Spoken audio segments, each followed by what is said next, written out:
Okay, now we'll try something new. We see here that we got a custom step file already existing, and also note that it's on the internet, it's not on a local file system. So irrespective of where the custom step file resides, whether on the internet or in a local file system, we use the load step file method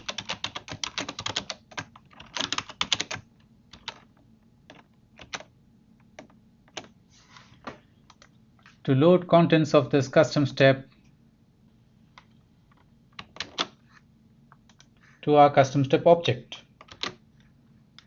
Note that you can also just give github.com address. You do not need to go to the raw.githubusercontent.com address.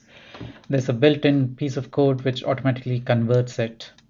To verify our result, let's also write the step out afresh.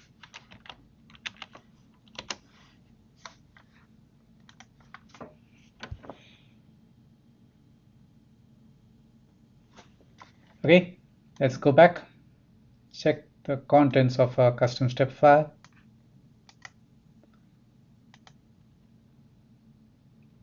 And it's changed. It's now the exact same as the file that I was showing you, the one for cloning a Git repo.